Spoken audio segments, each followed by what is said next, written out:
Ikaros, the angeloid lost from heaven, and Tohka Yatogami, the pure spirit princess. Happy Valentine's Day, homies!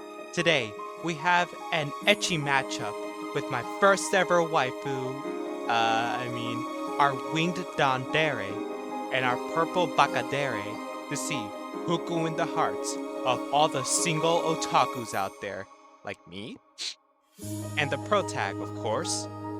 Welcome to Fiction Duel.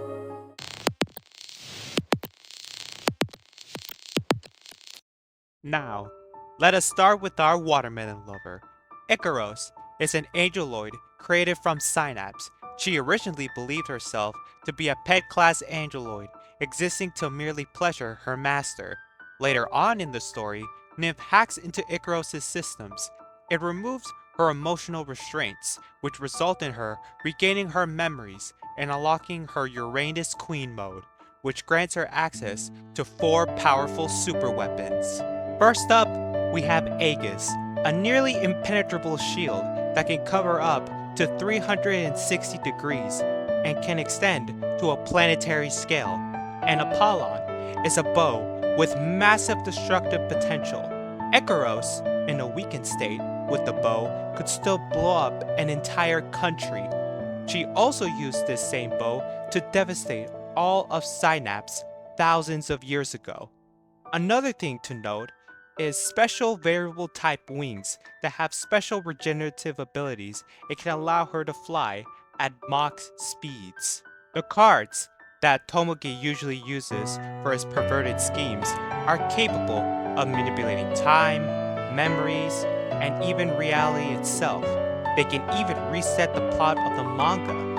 Now granted, she hasn't used the cards to this extent in battle, but there is no evidence to show that she couldn't. We haven't even gotten to Ikaros' strongest form, that being her Pandora mode. Not only does this form enhance Ikaros' physical capabilities, it also comes with the added effect of adapting in the heat of battle and can help Ikaros grow in strength.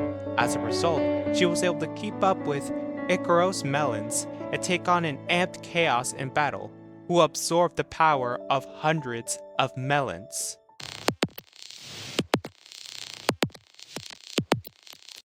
Being the first spirit to be successfully sealed by Shiro Izuka and the 10th position, or the bottom, of the Quillfoth tree, Tohka Yatogami is as powerful of a spirit as her love for kinoko bread.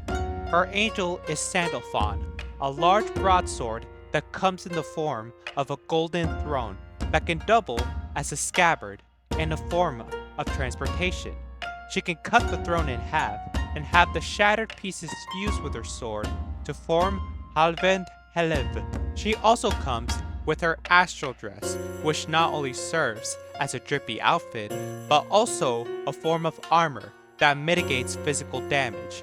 Both of these armaments are fueled by her Reryoku, or her spiritual power. Since Tohka is a pure spirit, meaning not only can she self-resurrect herself upon death, so long as her Sephira crystal is intact, she can also wield her Reryoku as pure energy, which can be used for energy blast, shockwaves, and even defensive barriers. Remember when I said that Tohka is a pure spirit? Well, the reasoning behind that is, fair warning, I'm about to spoil the shit out of Data Live. So in 3, 2, 1, she is the daughter of the first spirit, that being Mio Takamiya, codename being Deus Phantom. Not to mention her inverse form is her original personality, that being Tenka. Long story is, Mio is essentially trying to divide her power into the previously mentioned Sephira crystals. That way she could sacrifice the other 12 spirits and Shiro Itsuka, who are essentially her children, just to revive her dead boyfriend. This is important because when Tohka took Mio's Sephira crystal, she temporarily gave Tenka a body of her own. And just when Tenka's world would collapse completely, due to the absence of Raryoku, Tohka and Tenka would fuse to unlock Tohka's strongest form yet, that being her Deiform, which was able to inflict Mio with the first injury she ever sustained in her life.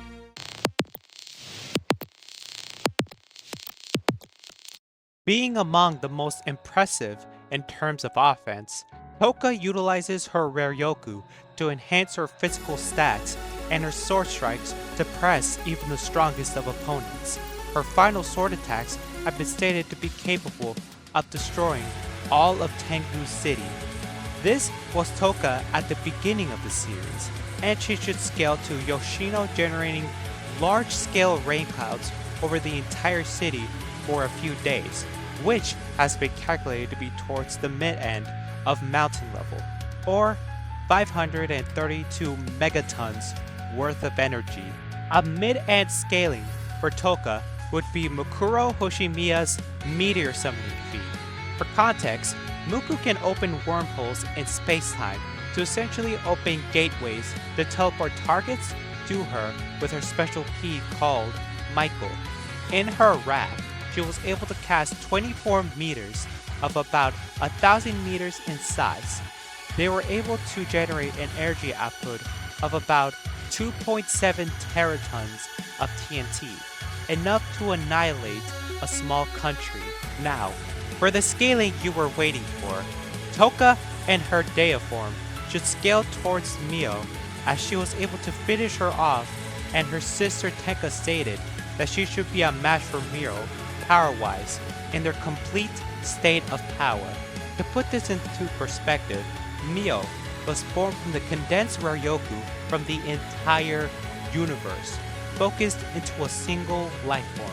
She could also manipulate the neighboring world, which was infinite in size and had its very own space-time continuum. So, Tohka Yatogami at her best should be around Universal Plus to at most low multiversal, since Mio could create an entire universe on her own.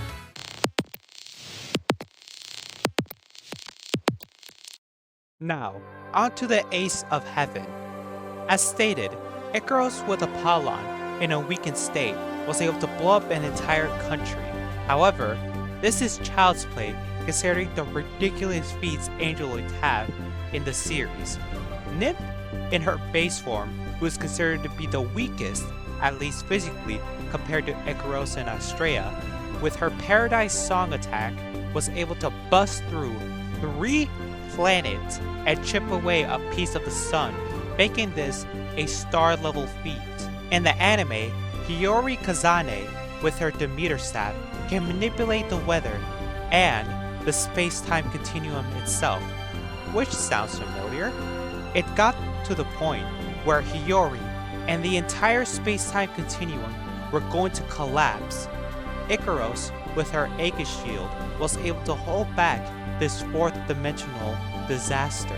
The fact base chaos supports this feat, as she was able to put strain and presumably break through Astrea's Aegis L shield, which is supposed to be superior to Ikaros's, meaning Ikaros should be relative to the likes of Chaos and Hiyori in her Uranus Queen mode. Furthermore, in her Pandora mode, a self-evolution program amped Ikaros to such a degree that she was able to slay dozens of melon angeloids who were supposed to be superior versions of Ikaros, Nymph, and Astrea.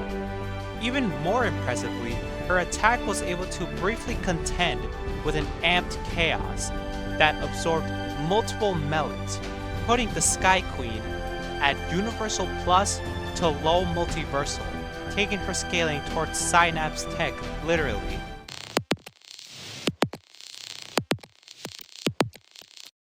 Ikaros is considered to be the fastest flyer among the main 3 angeloids, which is impressive considering Pandora Astrea, with her March Photon Wing and other photon-based weaponry, was able to speed blitz the likes of an amped Chaos and shatter her Aegis L shield.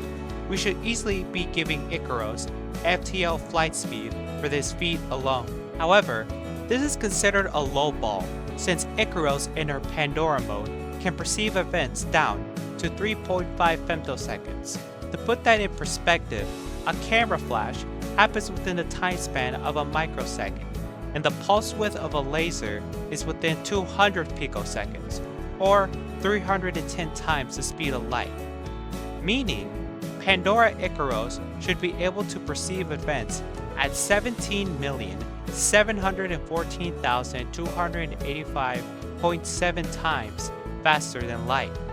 This is supported by the previously mentioned Paradise Song feat with the generous time frame of a single second, which should make it over 498,000 times the speed of light.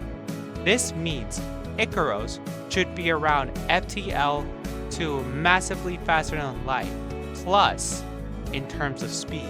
Tohka, in comparison, should be much easier to scale speed-wise, since she was able to dodge Moroko's beams of light, which are described as rays of light, and move at light speed. She should upscale from the likes of Origami, who also has light-based attacks, and can even match up against Mio, who has the highest agility stat in her spirit data, making Tohka Yatogami FTL to FTL plus in terms of speed.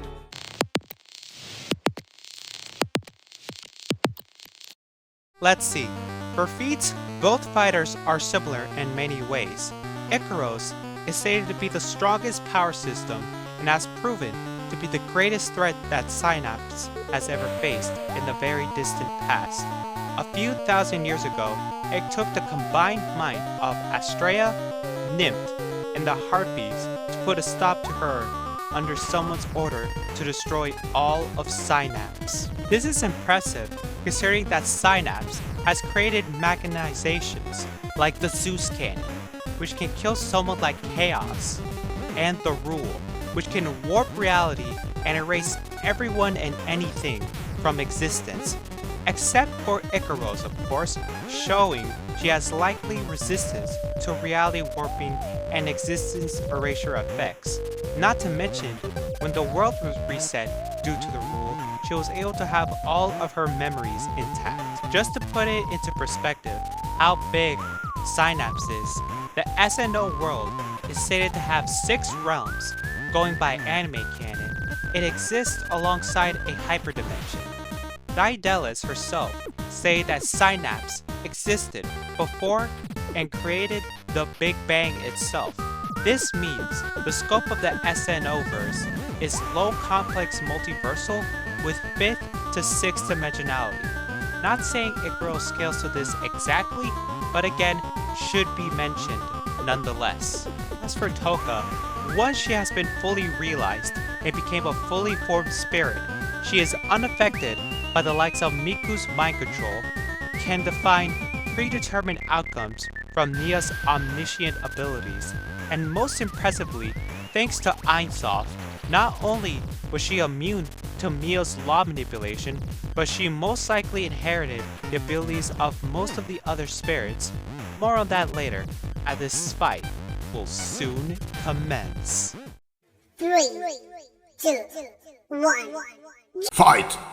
Tohka Yatogami dimension hops to Surami village to track an anomaly.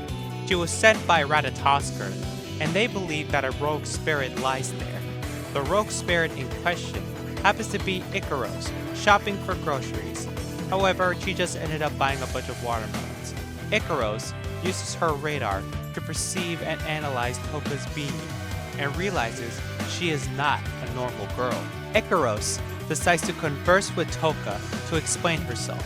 Ikaros, with a very blank expression as always, confesses her origins, about her being an angeloid and a weapon from Synapse. Tohka believes her initially, but realizes that Ikaros reminds her too much of Origami, and smashes all of her watermelons in retaliation.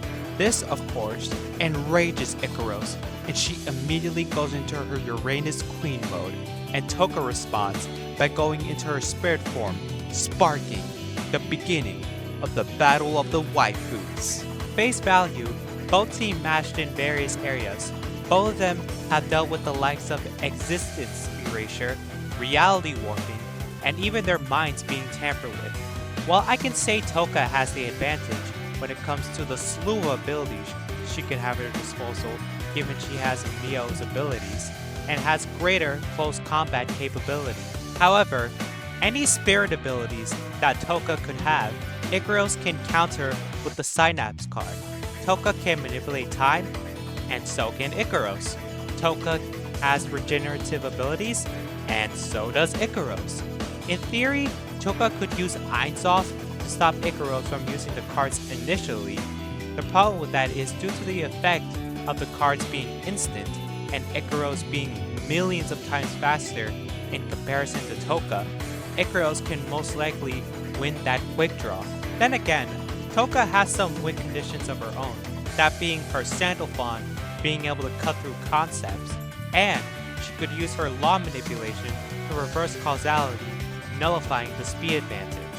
Another thing to keep in mind is that Tohka's reality warping powers scale to at most low multiversal / 4D, while the cards of Synapse and other tech scale to low complex multiversal / 6D. Plus, Tohka only survived her existence erasure via Ein from Tenka's aid, and her Sapphire crystal was still intact, while Ikaros was completely unaffected by the rule. In conclusion, I can see some scenarios where Tohka can manage to cut down Ikaros with Sandalphon or Yvazipel, but more times than not, Ikaros' greater speed, advanced analytical mind, and reactive evolution / greater stamina could give Ikaros the edge to become the Morning Star. While the morning stars sang together, and all the sons of God shouted for joy. Job 38-7.